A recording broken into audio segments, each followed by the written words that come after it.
If you're a guest with us, again, a special welcome to you. As Emily said, we're so thankful that you chose to spend some of your morning here with us. We are in the second week of a journey through the Old Testament book of Esther. And man, I am so excited to learn and grow with you all through this process. As I shared with some of you last week, I'd never really read the book of Esther through until, man, maybe a couple of months ago, maybe a little bit longer than that. And so I love the privilege of just growing and learning together with all of you as we do this. I'm also a little bit nervous about this journey through the book of Esther, because as you see, even this morning, it is a book that surfaces some really heavy and real and raw and messy themes that we get to process and just ask the Lord to show himself to us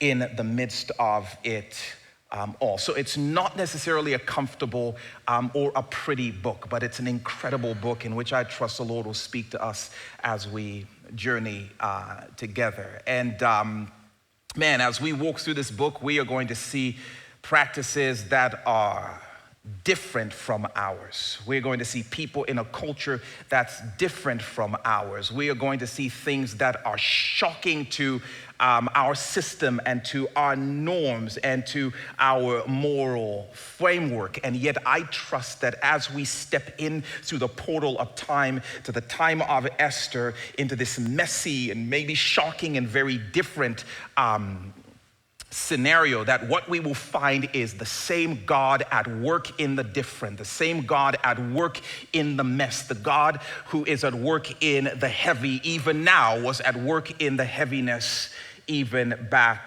then. And as much as this story surfaces differences and uncomfortable things, we accept that as a church as an invitation, if you will, man, to be willing not to so quickly dismiss differences, to learn to maybe be slower at jumping to conclusions or imposing our priorities on a culture because it's so uncomfortable or it's so different from ours. Instead, we want to learn to be more curious and to ask more questions, because I don't know if you knew this, but curiosity is the place where possibility lives.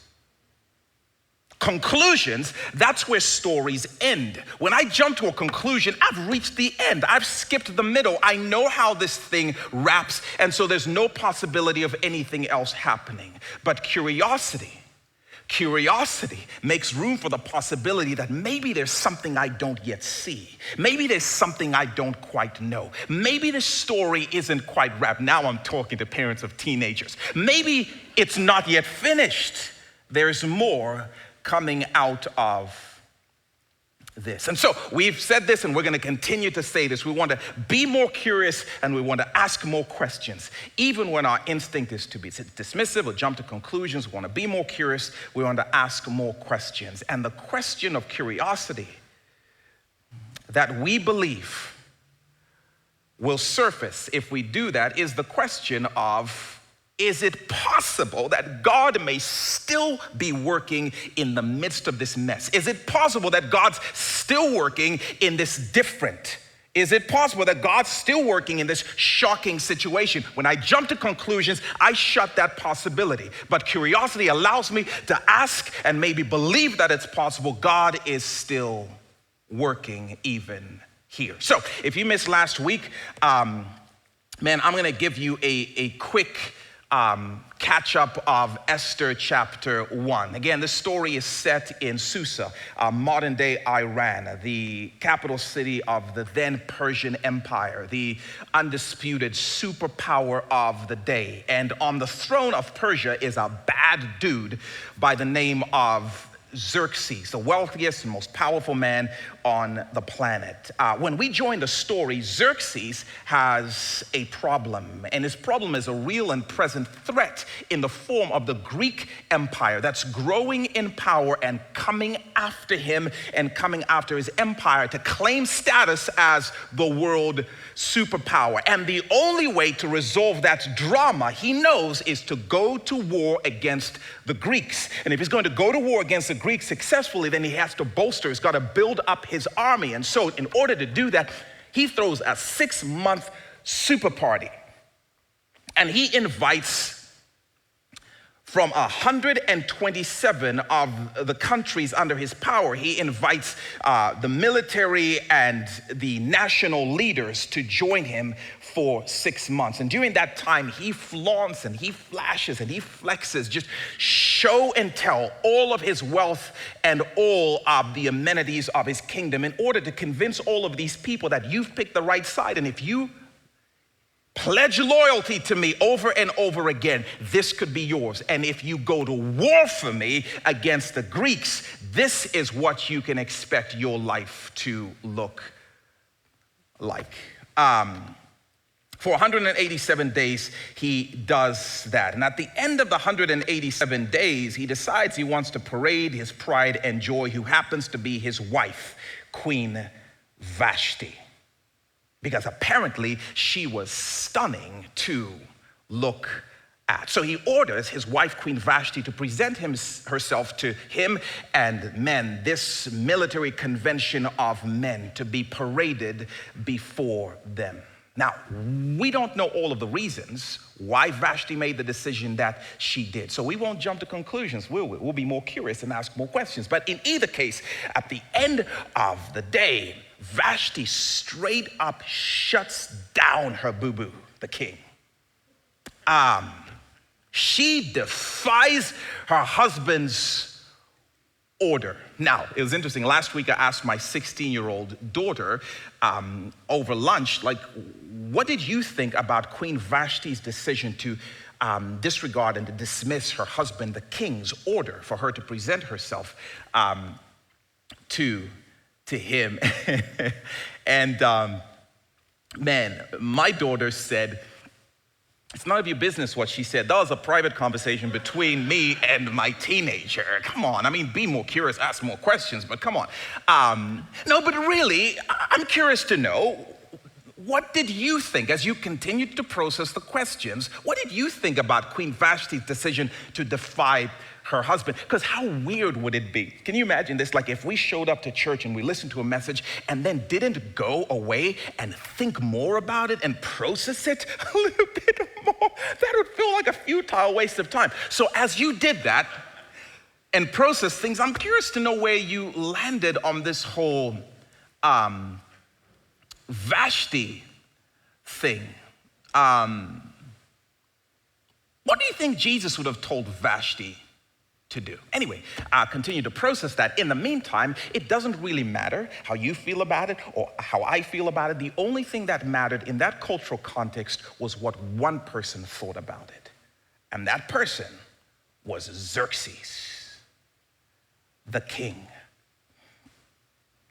Persia was different from the US in that Persia was a monarchy, and a monarchy is a system of government in which all the people have one supreme leader who has all authority over all those people. And in this particular empire, King Xerxes was the supreme leader. He was the sovereign ruler. His will was the law. That's just how it worked. Everyone in 127 countries under his kingdom was subject to his will. He got whatever he wanted, whenever he wanted it, and that was his right as a king in a monarchy. If he wanted advice, he would ask for advice. And if he wanted to take the advice, he would take it. If he didn't want to take the advice, he wouldn't take it. In fact, kings in monarchies were famous for killing a person who gave them bad advice. And that was their right, because they were the supreme leader in this context. Needless to say, in that context, Vashti technically had no right to say no to the sovereign king, and she knew it. By the way, for however long they were married, this was the arrangement. The only time you could go into the presence of the king was when he summoned you, when he requested you, when he ordered you to show up. And when he ordered you to show up, you better come into his presence. The only exception was his 7 most trusted advisors. Other than that, the only time anyone, including Vashti, came to see Xerxes was when Xerxes requested her presence. This was the arrangement, and she knew that from the beginning. It's the only way they ever interacted, which makes her decision very curious, which makes me very curious to meet her and ask a few questions about what led her to make the decision that she made. When I read this story, I'm immediately triggered by the question, transposing my cultural priorities onto that context. And my question is, should a woman be expected to show up at her man's whim? But that's not the question here. The question here is not about a man and his woman. It's not about a woman and her man. It's a question about a king and his subject. And in a monarchy, it didn't matter, man, woman, or child, you're expected to show up when the king summons you. Which, if you're like me, that makes you say, then monarchies are stupid then. Right? The way to go is an egalitarian democracy, right? A system in which, theoretically speaking, the government works for the people. And each eligible person in that context carries equal voice, to which the Persians would say, primitive. They would think that was crazy,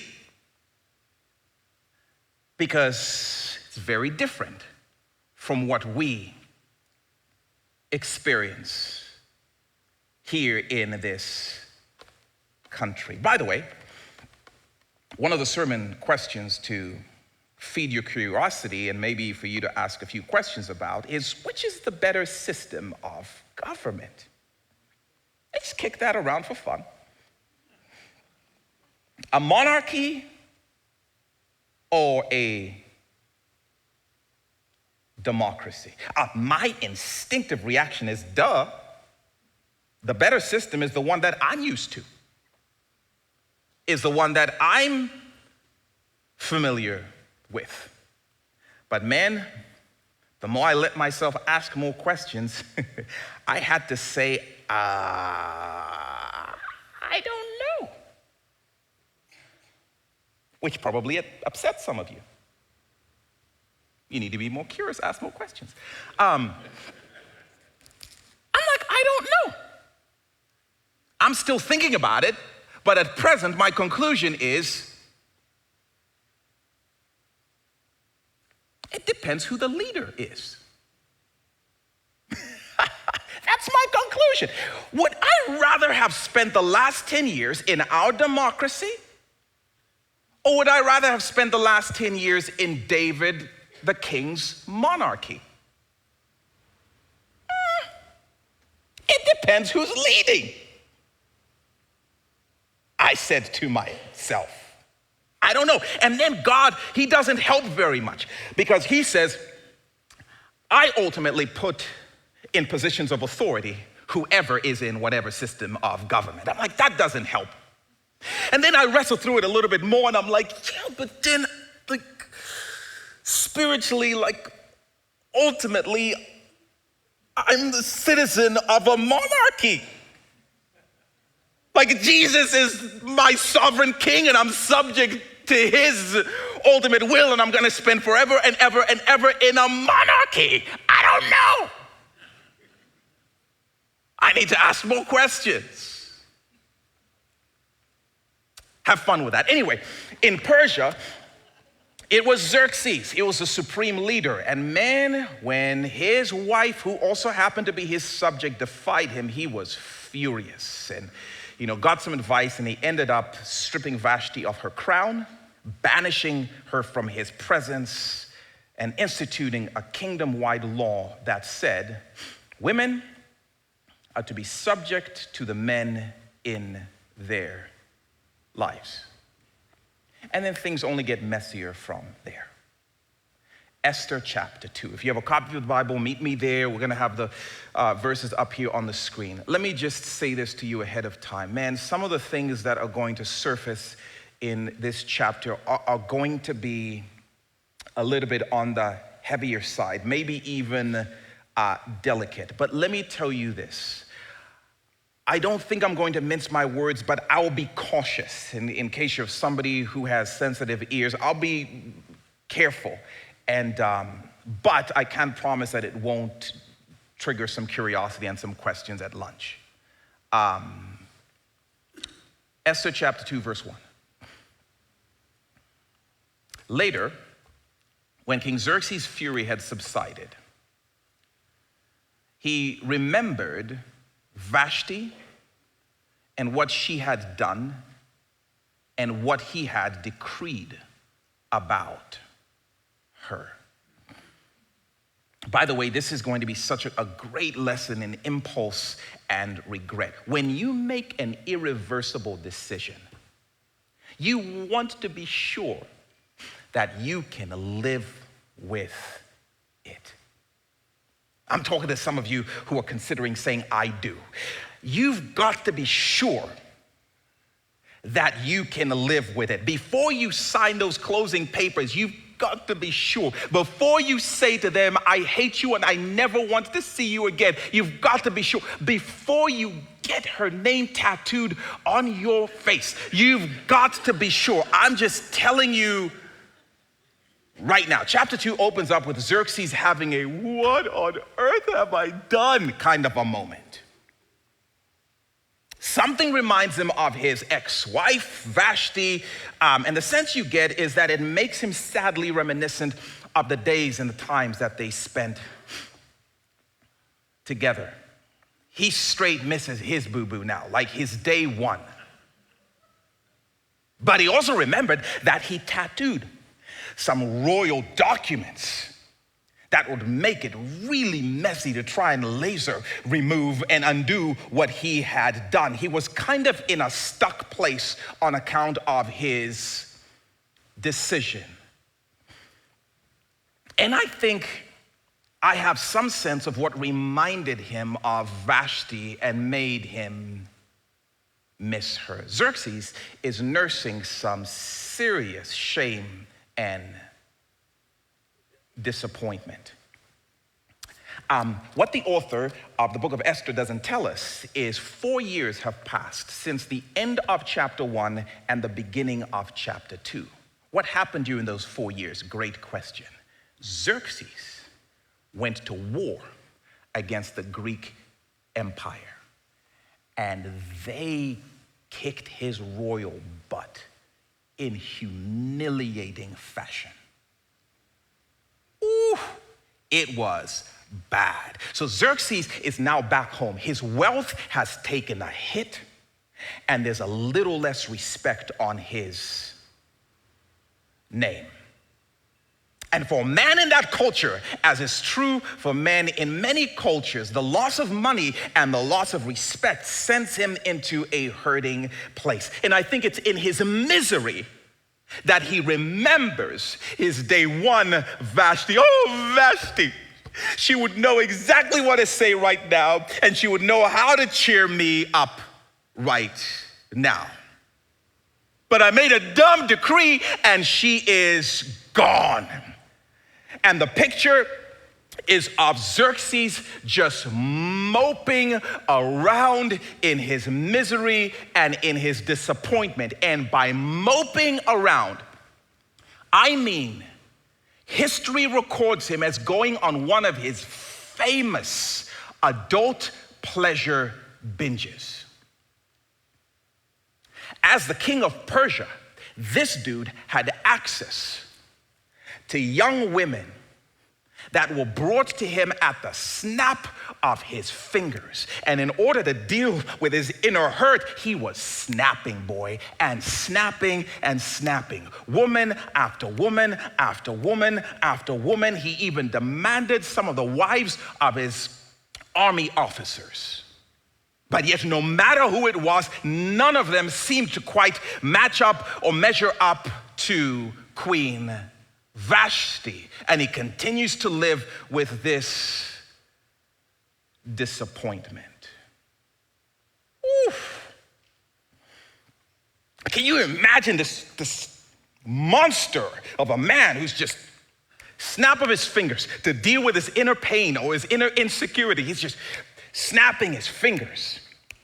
Girl after girl at his fingertips for his pleasure. What a monster. Girl after girl.com. Just saying, have we come that far? Anyway, verse number 2. Then the king's personal attendants proposed, "This is crazy. Well, let a search be made for beautiful young virgins for the king. And let the king appoint commissioners in every province of his realm to bring all these beautiful young women into the harem at the citadel of Susa. And let them be placed under the care of Hegai, the king's eunuch, who's in charge of the king's women. And let beauty treatments be given to them. Then let the young woman who pleases the king be queen instead of Vashti." They proposed this to Xerxes, and this advice appealed to the king, and he followed it. Oof. Man, the Bible doesn't even try to airbrush this story. The Bible doesn't even try to temper or pretty the story up for our consumption. It just shares it. It is raw, and it is messy, and it is heavy. And with the help of the Holy Spirit and a little curiosity, we get to process this.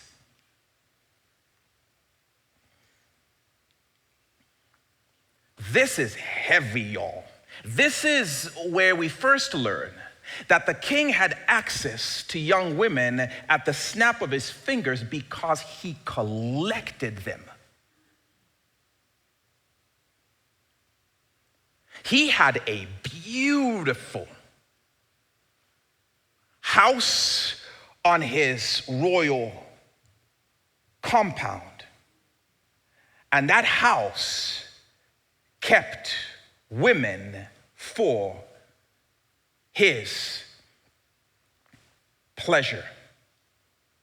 Two groups of women. One group was a group of virgins who were groomed, and they were trained, and they were made over for an appointment with the king.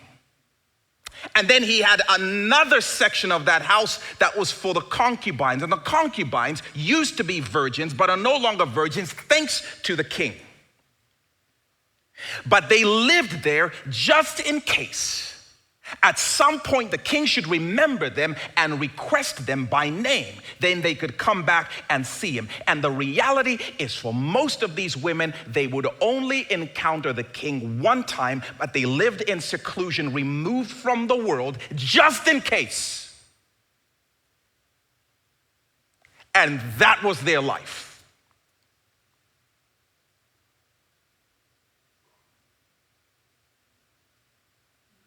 We don't know how many women Xerxes had. We know from history that his son Artaxerxes had about 360, just for him. Well, apparently, however many women the king had, his little team of suck-ups decided it wasn't enough. He's running out of virgins. So, based on their advice, he issues a royal order. Remember, this is a monarchy. To literally start rounding up girls from around the kingdom. And if the commissioner knocks on your door, you give your girl up. It's not an option. They're not asking your opinion. And when you give her up, it is likely that you are never going to see her again because she is going to be secluded on the king's compound. Once these girls who had been gathered / abducted from likely 127 different countries, when they arrived, they were entrusted to a eunuch named Haggai, the guy in charge of the king's women, the guy who knew best what the king liked most. And for the next 12 months, these girls would have every amenity they could possibly dream of while they were being prepared for that one fateful night with the king, waiting for their name to be called, being trained and being taught how to hide their fear and how to hide their reluctance, how to play pretend for his benefit. And this seems like a good time to ask the question for you to think about: how do you feel about that?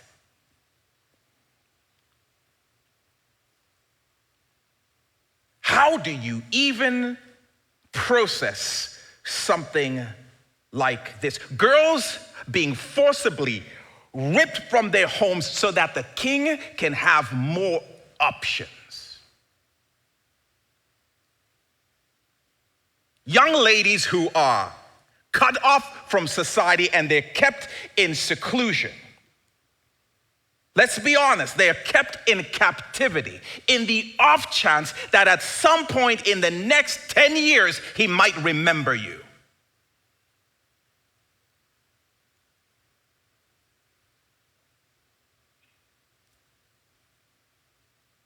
Man, I read through this and I have feelings not just as a man, but as a father of girls.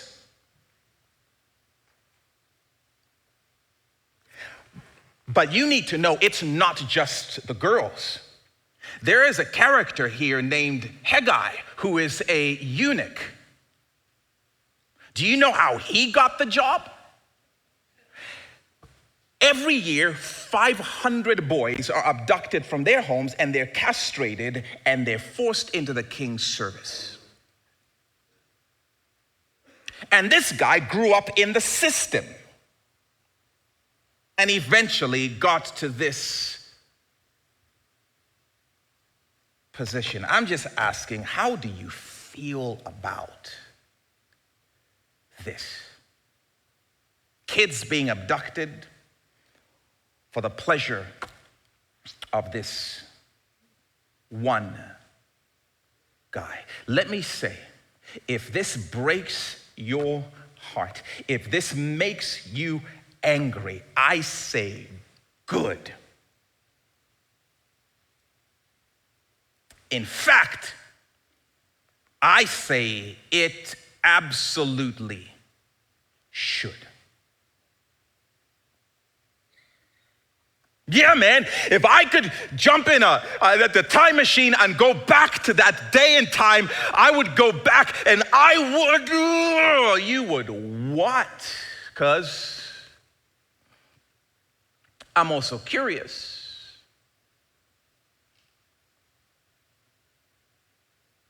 Where is that same passion for the 500 plus girls a year who are sex trafficked in our state?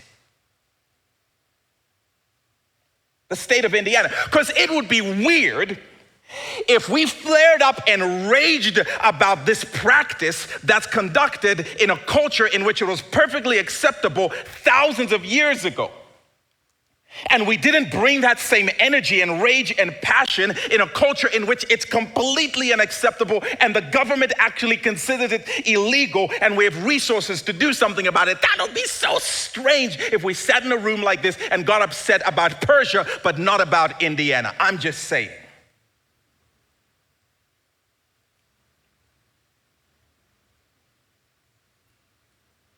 Kids in our state who are forced out of safe places for the pleasure of the highest bidder.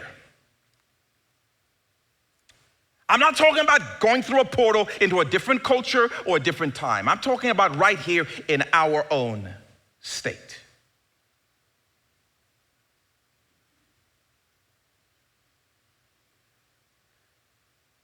By the way, if there's any question about it, let me say, no matter what culture, no matter what time, no matter what political and governing system, what Xerxes did is wrong. And it should infuriate us.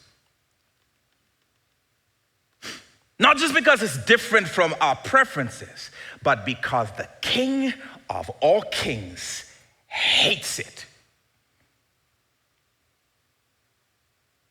Wherever, whenever anyone uses a position of power to force someone else to act for their personal benefit,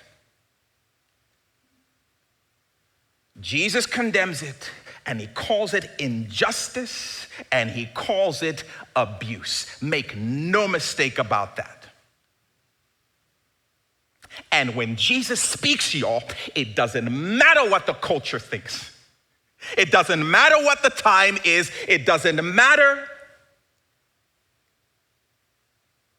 what might have become acceptable. If you strip someone of personal choice for your personal gain, it's injustice, it's abuse. Matthew chapter 20, verse 25, Jesus called his followers together and he said, you know that the rulers of the Gentiles, they lord it over their people.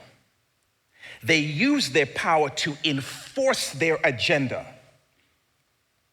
for their benefit. They lord it over. They demand their way with their people. And their high officials exercise authority over them, using power, using rank to get what they want. Verse 26, not so with you.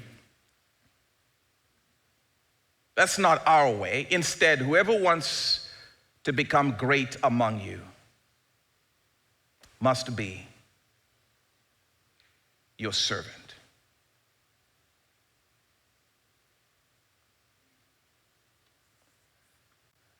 Matter of fact, I don't think it's enough for Jesus' people to join him in condemning this kind of injustice. Jesus goes further in his word. He calls us to crush it wherever we find it. What's scary to me is I think we can sit in a church and hear stories like this and be completely unmoved. That is the scariest thing to me. And be like, it is what it is. It is what it is because it's not your sister. It is what it is because it's not your son.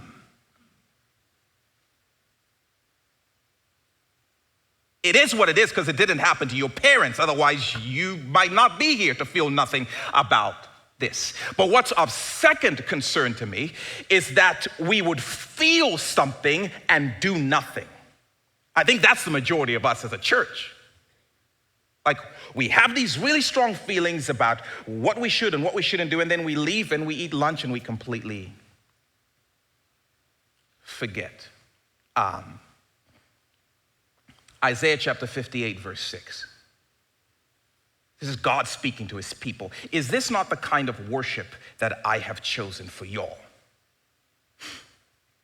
Loose the chains of injustice.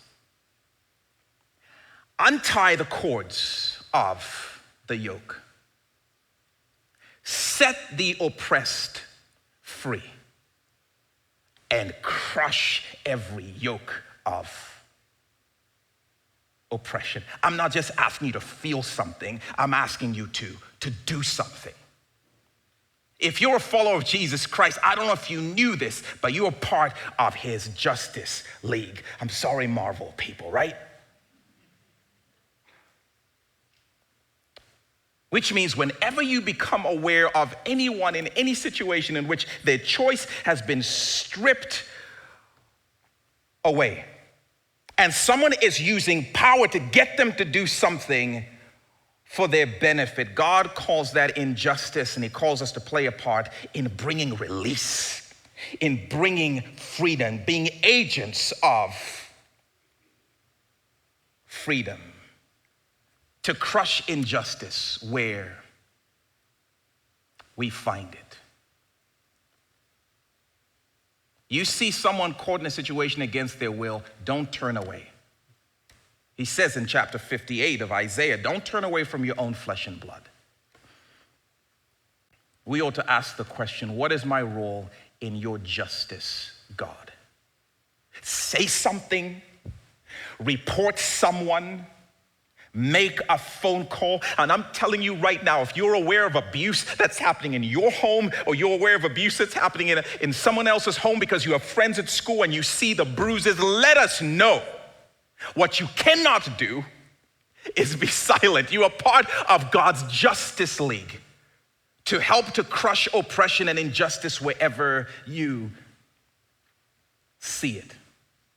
Even little things. You hear like a spouse who's enforcing submission and using the Bible. If you ever hear a man telling his wife, you must submit to me, that's injustice, buddy.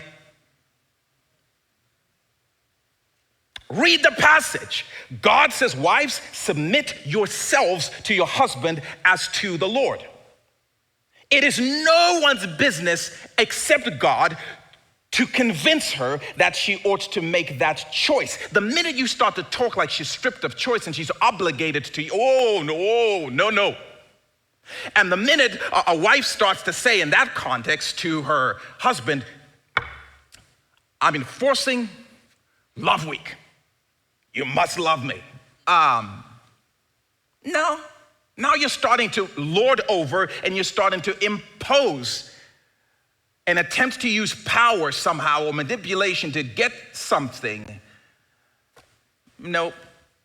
But I'm talking to you, students in school, in college, or in high school, and you're aware of a dating situation or relationship in which you know she feels stuck and she's too scared to break up with him, or he's too scared to say no. Oh, you've got to figure out a way to be a chain crusher. Don't be quiet about it. Just because you go home comfortably. And for goodness sakes, church, let's get educated about the signs of human trafficking that's happening under our very noses. There are ways to start to learn the signs. It's a reason I would encourage you, hey, get to know our mission partners and support our mission partners. Donna Plummer, beloved, not forgotten, she's spending her life dealing with people who are coming out of sex trafficking. She told me this morning, like, man, I have stories that, man, will shock you and will also give you hope. Point being, the church should be raging and rising up to act when scenarios like this emerge. This is not just a story we see about what's happening at a different time. It's what's happening in our very world. But believe it or not, those circumstances are what set the stage for us to meet Esther, the hero of the story. Verse number 5.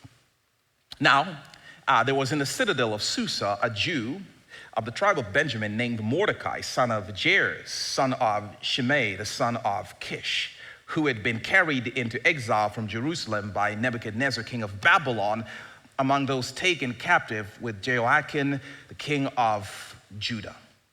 So, the author wants us to know in this really poetic way that just as these girls are being dragged from their homes, the entire Jewish nation had been forced out of their land, maybe about 100 or so years before this, by the king of Babylon named Nebuchadnezzar. And as a result, millions of Jews were scattered all over the world. And in most cases, they ended up in slave situations, or they were treated as a subordinate people group. In either case, there was one such Jew who happened to land in the city of Susa. Verse 7, Mordecai had a cousin named Hadassah, whom he had brought up because she had neither father nor mother.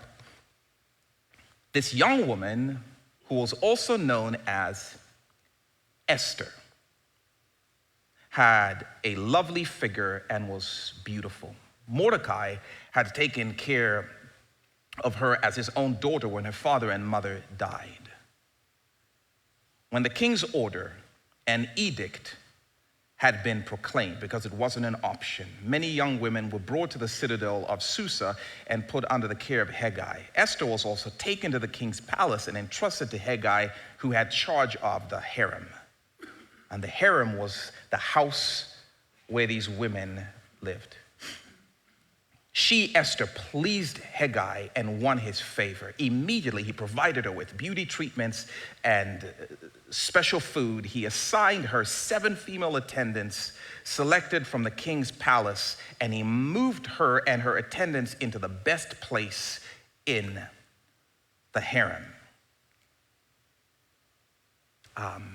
This is where we meet Esther,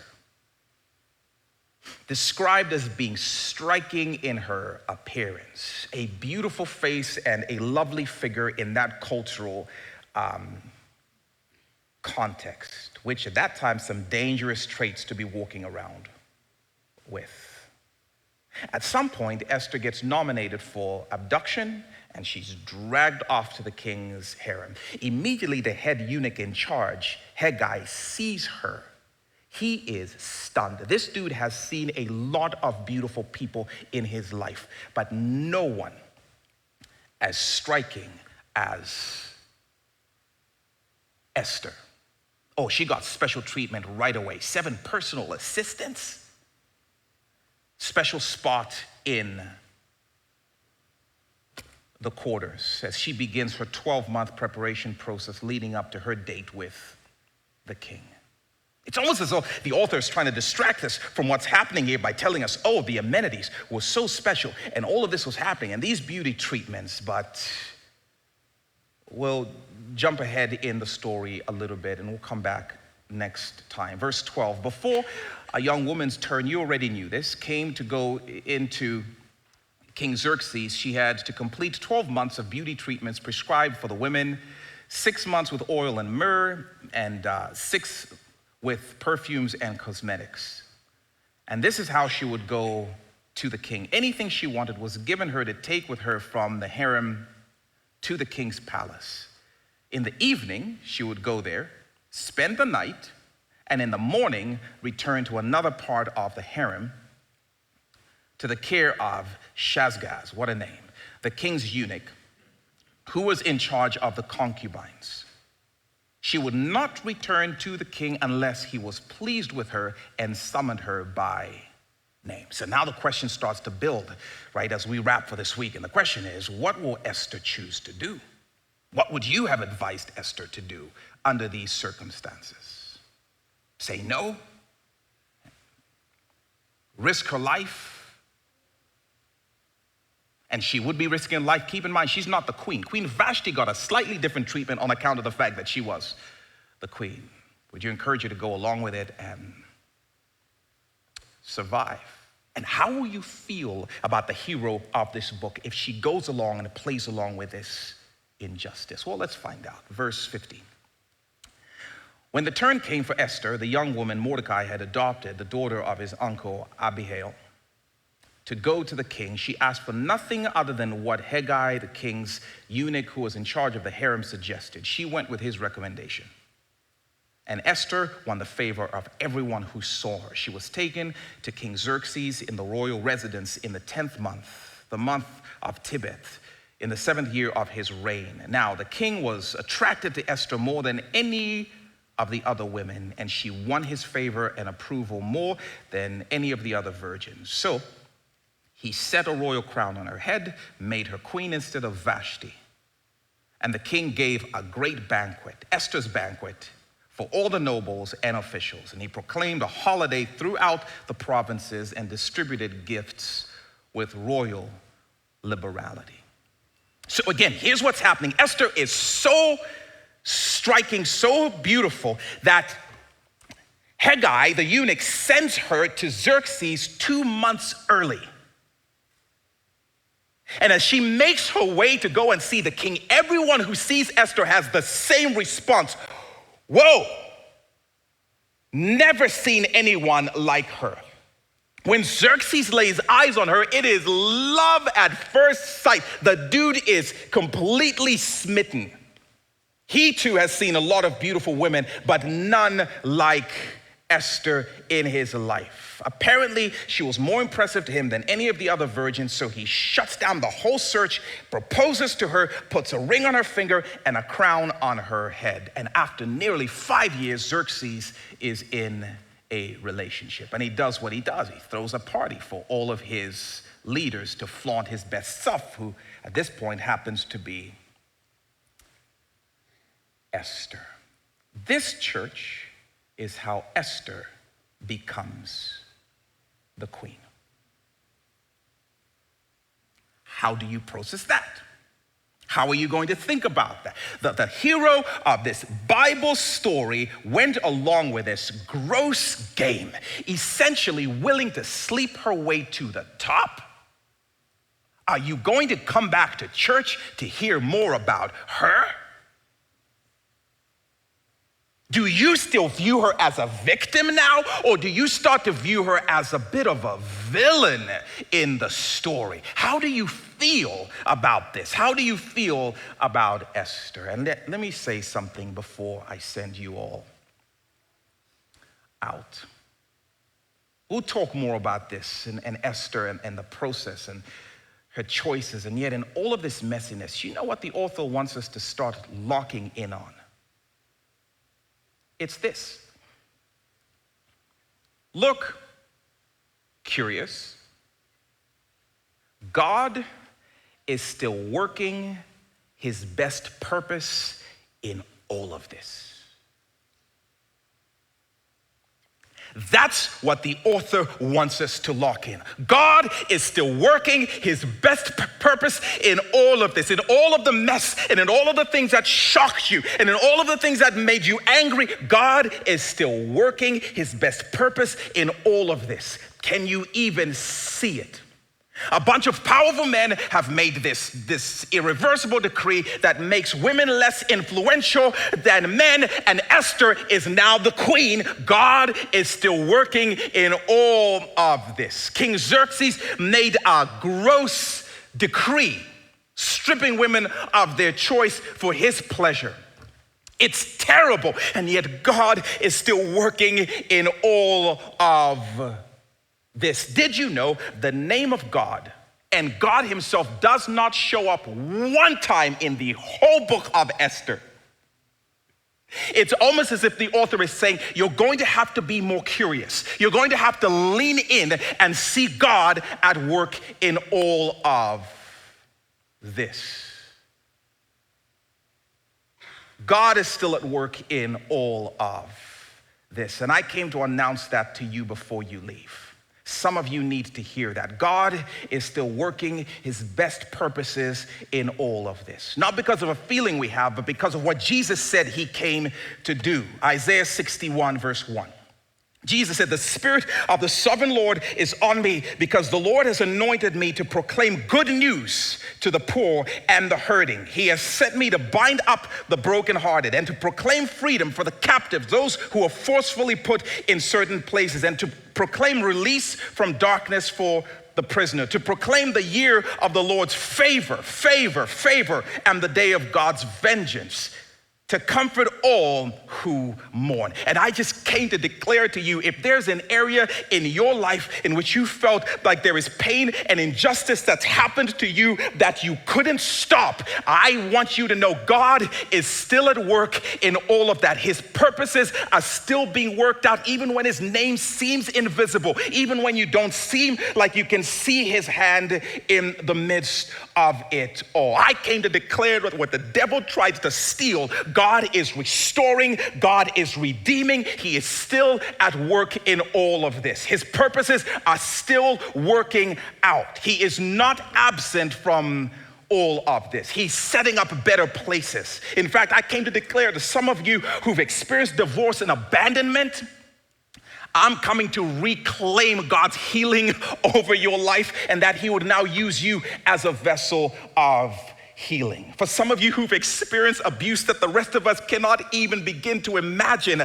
I want to speak God's healing and restoration over you and his justice over those who carried it out. Jesus came to undo what the enemy did. He is still at work in your story, even when it feels messy and wrong and gross. He's still at work in our nation, even when it feels like everything is going crazy, even in our state where the most crazy things are happening. God is still working out his best purposes in the midst of it all. And some of you need to walk out of here with the hope of knowing, oh, he's not done.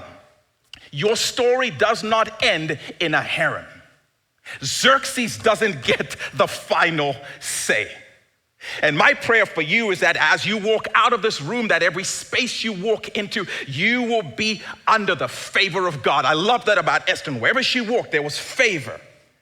And all I know is Jesus came to proclaim the year and the era of God's favor. And I'm praying that over you, that you would declare that over yourself. He is still at work and his purposes are still working in the midst of all of that. We're going to continue to see that throughout this book. So Jesus, I pray even now that you would release your people to the greener pastures that are on the other side of the valley of the shadow of death, that you would speak freedom, that you would speak joy, that you would speak healing even now, that you would break chains even now. And I pray for your church that you would stir in us your passion for justice, not just to feel what you feel, but to do what you've called us to do in the power of your name.